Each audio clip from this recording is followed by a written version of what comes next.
किया, कानूनी प्रक्रिया का हवाला दिया। एमपी एमएलए कोर्ट में मामला। पुलिस ने कहा सीता होटल से पैदल सांसद पहुंचे थे। पुलिस थाने में काफी देर तक बातचीत की तो निशिकांत की गिरफ्तारी नहीं हुई।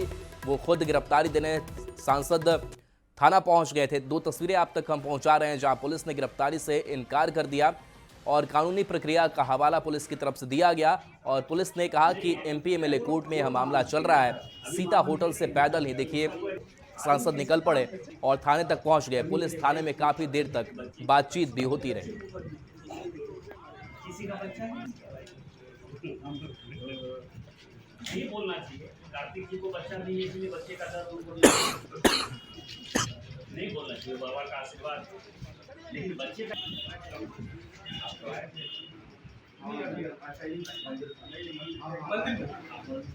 क्या है अभी वहाँ तक स्वीकार नहीं हुआ है। जब एफआईआर स्वीकार होगा तो फिर जो धाराएं लगाई हैं 20 जो केस मेरे ऊपर किए हैं 20 सेक्शन जो लगाए हैं उसके आधार पर सेक्शन 41 का जो है इनको नोटिस देना है, 3 बार नोटिस देना है और उसके बाद यदि गिरफ्तारी की कोई संभावना बनेगी तो गिरफ्तारी होगी। मैं भगौड़ा नहीं हूँ। आपको पता है कि दिल्ली से गिरफ्तारी के डर से किस तरह यहाँ के मुखिया भागे। मैं यहाँ का सांसद और यहाँ की जनता ने 4 बार मुझे चुनाव जिताया है और चुनाव इसीलिए जिताया है कि मैं उनके लिए संघर्ष करूं और उनके लिए मैं तभी संघर्ष कर पाऊंगा जब मैं कानून का पालन करता रहूंगा। ये 51वां केस है मेरे ऊपर, मेरी पत्नी के ऊपर। इस केस में भी आपको पता है कि मेरा बड़ा बेटा जो है वो भी संलिप्त है, उसके ऊपर भी एफआईआर है। मेरे भाई के ऊपर, पिताजी माताजी के ऊपर। तो इस केस से मैं दुखी हो गया और मुझे अब लगता है कि जितना केस प्रशासन जितने केस करेगा उतनी बार मैं गिरफ्तारी देने के लिए आऊँगा और कानून में यदि कोई प्रावधान है तो पुलिस मुझे गिरफ्तार करे। यदि मैंने कोई गलती की है तो पुलिस मुझे गिरफ्तार करे। लेकिन इस बीच में मैं आपको एक और जानकारी दे दूँ कि सांसद हूँ तो कानून ने कुछ सुरक्षा दी हुई है। संविधान की धारा 105 के अंतर्गत मेरे पास प्रिविलेज का जो अधिकार है, मेरे पास बोलने का जो अधिकार है, उसमें मैंने यहाँ के चीफ सेक्रेटरी के ऊपर, यहाँ के डीजीपी के ऊपर, यहाँ के डीसी के ऊपर और यहाँ के एसपी कम डीआईजी के ऊपर एफआईआर हमने प्रिविलेज किया है। इस एफआईआर के खिलाफ उस प्रिविलेज की सुनवाई पार्लियामेंट अभी चल रहा है, सोमवार को होगी और उसके बाद अब इन लोगों को दिल्ली में ही पूछा जाएगा कि किस आधार पर। अब इस मंदिर का आप समझिए, इस मंदिर का मैं ट्रस्टी हूँ। मैंने धक्का दिया होगा उस एफआईआर के हिसाब से किसी पुलिस वाले को, पुलिस वाले एफआईआर नहीं कर रहे। मजिस्ट्रेट वहाँ का इंचार्ज होगा, मजिस्ट्रेट एफआईआर नहीं कर रहा है। एक आम आदमी जिसको कि कोई जजमान नहीं है, इलीगल आदमी है, वो गर्भगृह में घुसा हुआ अवैध आदमी, पंडा धर्मरक्षिणी का वो पदाधिकारी भी नहीं, और उसके आधार पर आप एक अवैध आदमी के आधार पर मेरे ऊपर एफआईआर कर देते हैं। यदि वो कहता है तीर्थ पुरोहित है तो मैं भी तीर्थ पुरोहित हूँ। तीर्थ पुरोहित यहाँ ऐसे बनता है जैसे कानकुब्ज, जैसे ऐसा नहीं है कि कोई पंडा मतलब कि मैथिल ब्राह्मण यहाँ के पंडा होंगे, यहाँ के कानकुब्ज भी पंडा है तो मैं कानकुब्ज हूँ, वो भी पंडा है। यहाँ जो गवाली पूजा में चंदा देता है वो तीर्थ पुरोहित है। 3 साल जो किया वो पंडा धर्मरक्षिणी का वोटर है। मैं 7 साल से चंदा दे चुका। अगला जब चुनाव होगा पंडा धर्मरक्षिणी का तो मुझे हर हालत में उनको वोटर बनाना होगा, तो मैं उसका भी वोटर हूँ। आप ये समझिए किस आधार पर आप जो है मेरे में और एफआईआर कर्ता में क्या है। दूसरा कहता है कि धार्मिक भावना भड़काया, धार्मिक भावना भड़काया। वो भी हिंदू, मैं भी हिंदू, वो भी ब्राह्मण, मैं भी ब्राह्मण। इरफान अंसारी यहाँ पूजा करेगा, कोई दिक्कत नहीं है। एसपी साहब क्रिश्चियन हैं, वो पूजा करेंगे जाके अंदर, कोई परेशानी नहीं है, कोई धार्मिक भावना। लेकिन हिंदू यदि कांवर यात्रा लेकर आएगा, मनोज तिवारी 110 किलोमीटर कांवर यात्रा लेकर आएगा, वो धार्मिक भावना भड़का देगा। मुसलमान से परेशानी नहीं, क्रिश्चियन से परेशानी नहीं, ये हिंदू सनातन का जो है बाबा मंदिर है। ये किस तरह की व्यवस्था है, किस तरह का एफआईआर है भैया।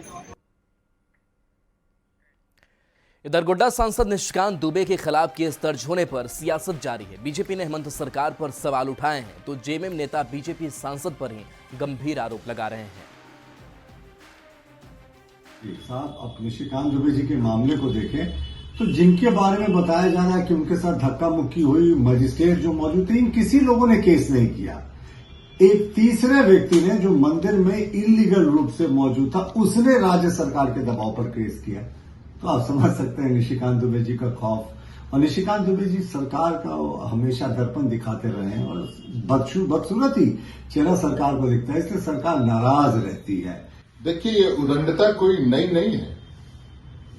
वो अपने आप को कानून से ऊपर समझते हैं। किसके बल पर समझते हैं, क्या कुछ है वो।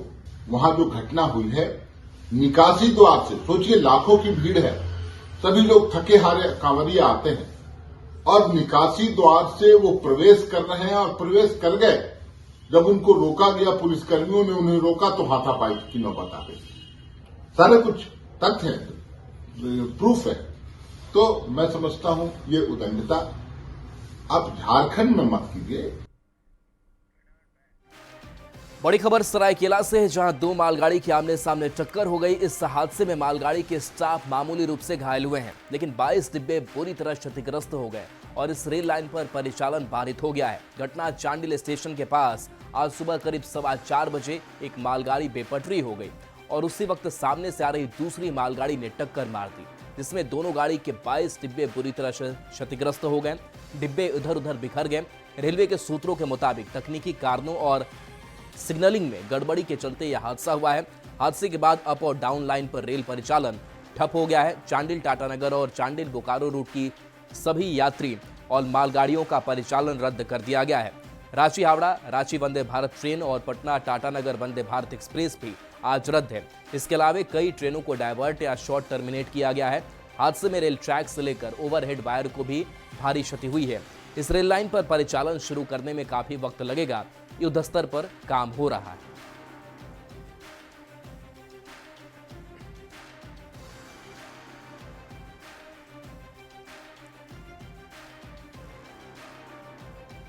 गाड़ी आ रही थी टाटा साइड से और ये जा रही है आपकी बर्नपुर, इसको बर्नपुर जा रही है। तो ये डिरेलमेंट हुआ है, 17 गाड़ी डिरेलमेंट हुआ है, सॉरी 15 गाड़ी डिरेलमेंट हुआ है। और दूसरी तरफ से भी एक जो डिरेल्ड गाड़ी जो जिसी समय एग्जैक्टली उसी समय में थोड़ा उसको मारा है, तो उसमें 7 गाड़ी डिरेलमेंट हुआ है। तो अभी जो है इसको जो है हैंडल कर रहे हैं, क्योंकि सब लोड गाड़ी है तो उसके लिए थोड़ा टाइम लगेगा। 22 गाड़ी का नुकसान, 22 गाड़ी, 10 मिनट। ये कम से कम नहीं तो सुबह का 6 बजे सर। क्या इस पे इंक्वायरी चल रही है। सरायकेला में सुबह एक दर्दनाक घटना हुई, जिसमें 2 मालगाड़ियों के बीच जोरदार टक्कर हुई और वो टक्कर तस्वीर मैं दिखाने का प्रयास करूं, जहां से मालगाड़ी जो है वो बेपटरी हुई। देखिए तस्वीर ये देख सकते हैं कि पूरी तरह से ये पटरियां हैं, वो पूरी तरह से यहीं से जो स्पॉट है, यहीं से एक मालगाड़ी जो है बेपटरी होती है और उसके बाद दूसरी तरफ से आ रही मालगाड़ी के बीच में जाकर दोनों के बीच भिड़ंत होती है। और ये तस्वीर काफ़ी भयावह है। आप तस्वीर देख सकते हैं कि पूरी तरह से यहाँ के मेन लाइन जो है, 3 मेन लाइन है, वो पूरी तरह से खराब हो चुकी है। साथ ही साथ बिजली के तार जो है वो पूरी तरह से टूट चुके हैं। और देखिए कि कितनी रफ्तार थी मालगाड़ी की, आप तस्वीर में ही अंदाज़ा लगा सकते हैं कि पहिए जो है वो मालगाड़ी के पहिए ऊपर उठ चुके हैं। 22 बोगी जो है इसी तरह मालगाड़ी के एक के ऊपर एक चढ़ गए थे। हालांकि रेस्क्यू का ऑपरेशन लगातार जारी है। गैस कटर के माध्यम से तमाम जो ये बोगियां हैं इसको काट कर साइड में रखा जा रहा है, जिससे जो है इसी स्थिति को दुरुस्त किया जाए। और आप देख सकते हैं तस्वीर किस तरह ये भावुक तस्वीर देखने को मिल रही है। लगभग अभी डीआरएम से ने जिस तरह बातें बताई है कि अभी मामले की पूरी तरह से जांच हो रही है कि आखिर कैसे ये घटना हुई और घटना में जो भी दोषी होंगे उस पर कार्रवाई होगी। मगर ये तस्वीर देख सकते हैं कि पूरी तरह से ये पटरियां जो है वो पूरी तरह से टूट चुकी है। और टूटने के बाद जो है यहीं से एक मालगाड़ी जो है, देखिए ये आपको दिखाने का प्रयास करूंगा कि यही पटरी जो है, यहाँ से एक मालगाड़ी जो है वो पूरी तरह से बेपटरी हुई। उसके बाद जो है दोनों में भिड़ंत हुई और देखिए किस तरह जितने भी डिब्बे हैं वो एक दूसरे के ऊपर चढ़ गए। और ये साफ तौर पर तस्वीर देख सकते हैं कि पूरी तरह से चांडिल टाटानगर से चांडिल और चांडिल नगर से बोकारो जो ये मेन लाइन है वो पूरी तरह से ठप हो चुका है, क्योंकि तमाम बोगियां जो है वो एक दूसरे के ऊपर चढ़ चुकी है। हालांकि रेलवे विभाग के अधिकारी और तमाम रेस्क्यू टीम यहाँ पहुँच चुके हैं और लगातार जो है बोगियों को काट कर कटर मशीन से इसे साइड किया जा रहा है और पटरियों को दुरुस्त किया जा रहा है। लगभग इस घटना के बाद दर्जनों ट्रेनों को रद्द कर दिया गया है। दर्जनों ट्रेन जो सुपर फास्ट जो दूर दराज जाती है उनको दूसरी जगह से डिवाइड करके चलाने का प्रयास किया जा रहा है। मगर डीआरएम सर ने साफ तौर पर कहा कि अभी इस मामले पर पूरी तरह से जांच होगी, जांच के बाद जो भी दोषी होंगे उस पर कार्रवाई होगी। मगर एक बड़ा हादसा होते होते टल गया। अगर ये मालगाड़ी की जगह यात्रियों की ट्रेन रहती तो आप समझ सकते हैं कि कितना बड़ा घटना हो सकता था। मगर अब देखना ये है कि इसके पीछे क्या कुछ जांच होगी और जांच के बाद जो दोषी होंगे उस पर क्या कुछ कार्रवाई होगी। न्यूज़ 18 के लिए सरायकेला से जमशेद आशीष कुमार तिवारी। और बोकारो से बड़ी खबर, जहां बोकारो स्टील प्लांट में पाइपलाइन फटा है। पंप हाउस संख्या 9 का पाइपलाइन फटा है। पंप हाउस में पानी भर चुका है। हॉट स्ट्रिप मिल में उत्पादन ठप है। 1 से 2 दिन का समय लग सकता है। करोड़ों के नुकसान का अनुमान है। लगातार पानी का बहाव हो रहा है। तो पंप हाउस 9 का पाइपलाइन फटा है। स्टील प्लांट में पाइपलाइन फटा और पंप हाउस में फिलहाल पानी भरा हुआ है। लगातार पानी का बहाव हो रहा है। 2 तस्वीरें आप देख पा रहे हैं, जहां पर देखिए पंप हाउस में किस तरीके से पानी भरा हुआ है। उत्पादन ठप है। करोड़ों के नुकसान का अनुमान जताया जा रहा है। 1 से 2 दिन का समय लग सकता है इसे ठीक होने में।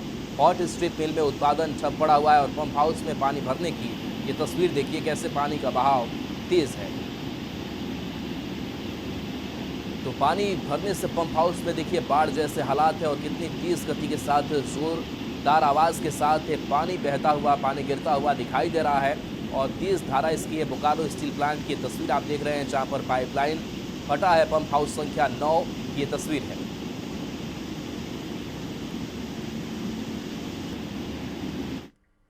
गंगा के बढ़ते जलस्तर का असर अब साहिबगंज में भी दिख रहा है। यहां गदाई दियारा के 14 टोले में बाढ़ की स्थिति बन गई है। राजमहल प्रखंड के गदाई दियारा में लोगों के घर पानी में डूबे हैं। पिछले 8 दिन से इलाके में यही हालात हैं।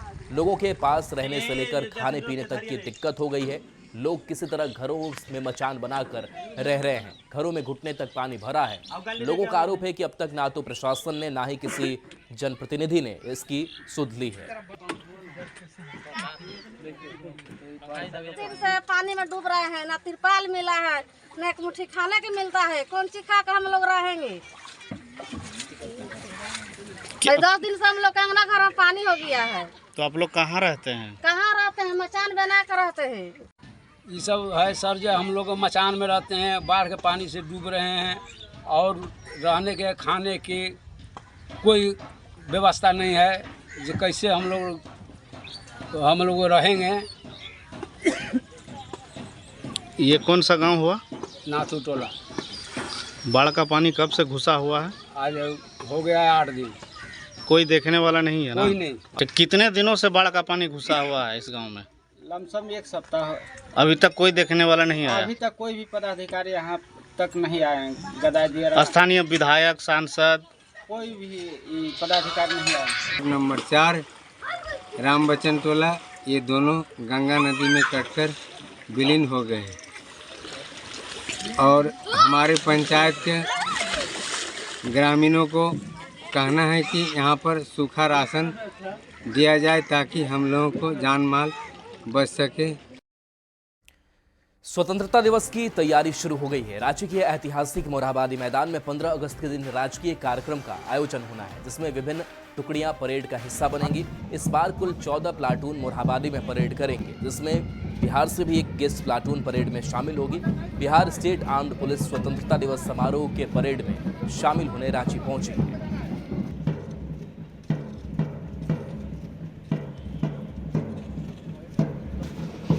कल से शुरू हो गई है प्रैक्टिस। कुल 14 प्लाटून रहेंगे 15 अगस्त के दिन यहाँ पे परेड पे। और देखिए, कोशिश तो पूरी है इसको बहुत अच्छे से सफल बनाने की। इस बार कुछ खास, क्योंकि कई बार बाहर से भी टीम आती है परेड के लिए, तो क्या दूसरे स्टेट से भी टीम आ रही है? कौन जी, कौन इस बार बिहार से टीम आई है हमारे साथ परेड में शामिल होने के लिए। इस बार मुख्यमंत्री हेमंत सोरेन स्वतंत्रता दिवस समारोह से दूर रहेंगे। ऐसे में रांची के मोरहाबादी मैदान में आयोजित मुख्य समारोह में राज्यपाल झंडा फहरा सकते हैं, जबकि उपराजधानी दुमका में कोई वरिष्ठ मंत्री तिरंगा फहरा सकते हैं। हालांकि इसका अभी औपचारिक ऐलान बाकी है।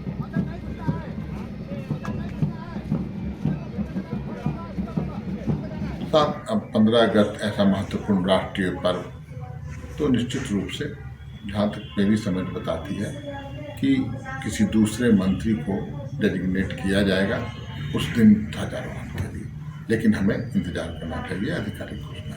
अब ये फैसला माननीय मुख्यमंत्री जी को और सरकार को करना है कि कौन यहाँ पे झंडा तोलन करेगा, और सरकार के तरफ से अभी तक किसी तरह की कोई जानकारी नहीं दी गई है।